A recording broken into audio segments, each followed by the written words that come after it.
Hello everyone, welcome to my channel. In today's video, we will delve into one of the most captivating scenes in the movie The Silence of the Lambs, Dr. Hannibal Lecter's Great Escape. Specifically, we will focus on the lighting design in this scene to see how it enhances the film's tense atmosphere and emotional expression. Don't forget to like and subscribe. Let's get started. Firstly, we can look at the segment where Starling converses with Hannibal in prison to gather information about Buffalo Bill. Here, we see Hannibal sitting facing Starling, with the prison fence fabric behind him. At this moment, Hannibal's face is entirely in shadow, yet the details are still relatively clear to see, with a large shadow cast across his chest. Based on this information, we can deduce the position of the main light source, which is located behind and above Hannibal's seat. This light cleverly achieves a dual effect.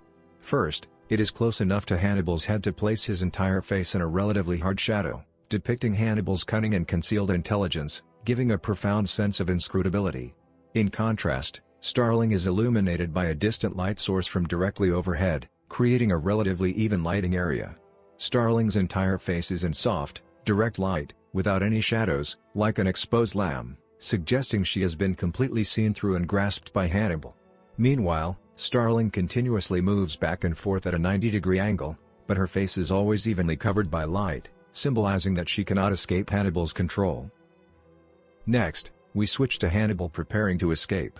The reflection on the floor when the guard delivers the meal confirms our earlier analysis of a large main light source in the ceiling.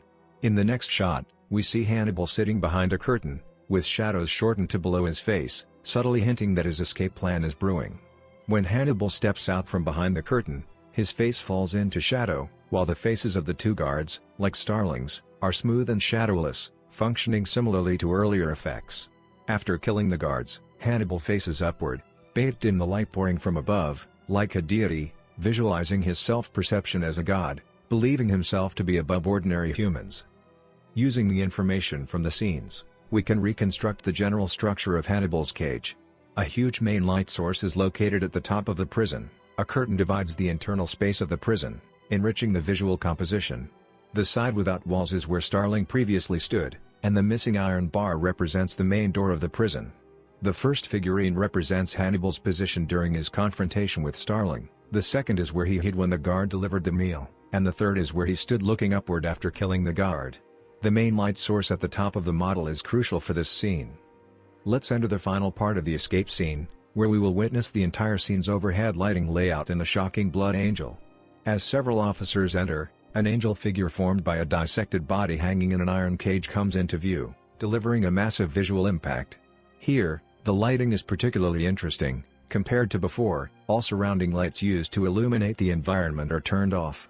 Instead, a strong backlight shines from behind the body, passing through the cage and forming beams of light through the Tyndall effect around the body. Several lights at the top of the cage enhance the visual composition, with one lighting the right side, creating a brightness contrast and adding depth to the scene. Another light from the far back left shines towards the front left to supplement the scene's brightness. A very faint light illuminates the front of the left curtain slightly, brightening the scene a bit. More interestingly, the large light behind the body creates a cross of light through the cage's reflection, resembling Jesus nailed to the cross. Meanwhile, another light at the bottom of the cage forms a corresponding reflective horizontal line under the bars, creating a symmetrical composition from top to bottom.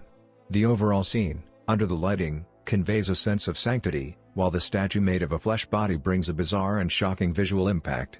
This is my favorite shot in the movie.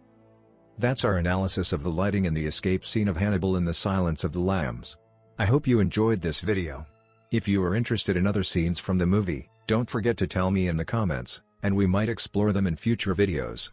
Thank you for watching, and I'll see you in the next video.